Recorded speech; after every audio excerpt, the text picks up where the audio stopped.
नमस्कार, मी राम बुधवंत नवराष्ट्र चॅनलमध्ये आपलं स्वागत करतोय। आज आपल्यासोबत अशी एक व्यक्ती आहे जी पेशाने अभिनेता नसेल, पण आज एक सेलिब्रिटी म्हणून महाराष्ट्रात पुढे आली आहे। करोडो लोक आज त्यांचे फॅन आहेत।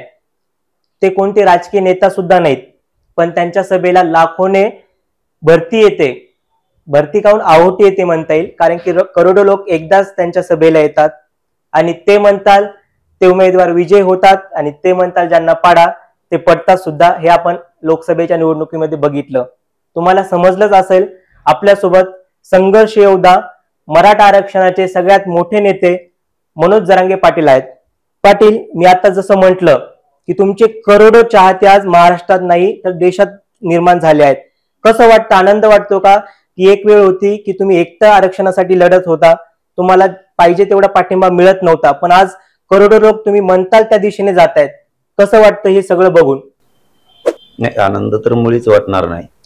कारण आनंद कधी वाटत असतो की आपल्या समाजाला पूर्ण आपण मिळून दिले, त्यावेळेस आनंद वाटतो। ज्या दिवशी या राज्यातल्या सगळ्या समाजाला 100% आरक्षण मिळेल त्या दिवशी खरा आनंद असणार आहे। आज कसला आनंद व्यक्त करायचा? पण तुमचा समाज आता एकजूट झालाय। इतक्या वर्ष आरक्षणासाठी तुम्ही लढला, सगळे लढले, पण एकजूट नव्हती। पण तुमच्या रूपाने आज त्यांना एक नेता भेटलाय आणि ते एकजूट झालेत, याचा आनंद नाही झाली तरी चालतं, परंतु समाज एक असणं खूप गरजेचं असतं। एक ना एक दिवस आपली मागणी पूर्ण होत असते। एकजूट कायम असायला पाहिजे आणि समाज मात्र ती कायम ठेवणार आहे। आता तुमच्यावर 2 सिनेमे सुद्धा निर्माण झालेले आहेत, तुम्ही बघितले का?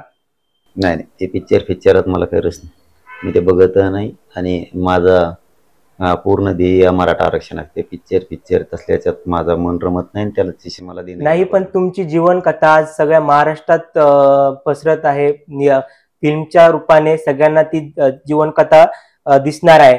तुम्ही जो संघर्ष केला त्याचे दिवस आठवतात का, किंवा ती तुम्हाला पाहायला आवडेल का पडद्यावर? मी तर समाजाचीच कथा होऊन बसली मोठी, माही कथा कुठं मांडिता? समाजाचीच कथा तिलाच अन्यायानं पूर्ण भरली। ती समाजाला न्याय द्यायचं काम बघायचं कुठं ते पिक्चरात माझं काही पहिल्यापासूनच त्याचा रसही नाही मला, आणि काही देणं घेणं पण नसतं। इथं समाज आणि समाजाचा अन्याय त्याचा न्याय हे महत्वाचं आहे, त्यासाठी संघर्ष सुरू आहे। ती कुठं पिक्चर पाहत बसते? तुम्ही सरकारला 1 महिन्याचा कालावधी दिला आहे आणि तुम्ही बोलले सुद्धा की जर आमच्या मागण्या पूर्ण झाल्या नाही तर मी विधानसभेला माझी माणसं उभे करेल किंवा त्यांची पाडेल। तर त्याची तयारी सुरू झाली आहे का आणि कशा टप्प्याने तुम्ही तयारी करतात?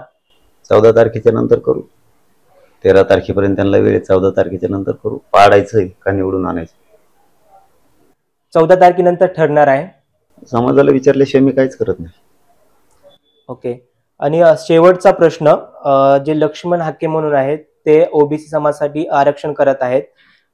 ते एका मुलाखतीमध्ये त्यांनी विधान केलं की मी उच्च शिक्षित आहे, पदवीधर आहे, मला कायद्याचं ज्ञान आहे आणि ज्यांना कायद्याचं ज्ञान नाही ते सुद्धा आरक्षणासाठी लढतायत, त्यांनी माझ्या समोर यावं आणि याच्यावर बोलावं। याला काय उत्तर द्याल तुम्ही की तुम्ही जाणार आहात किंवा त्यांना काय बोलणार आहात? मी कोणाला उत्तर देत नसतो, गिनीत पण नसतो। ज्याला त्याला अधिकार आहे आंदोलन करायचं ते आंदोलन करतो, आम्हाला अधिकार आहे आम्ही करतो। आणि त्यांना मी विरोधक मानलेलं पण नाही, विरोधक येवल्यात बसलेला आहे।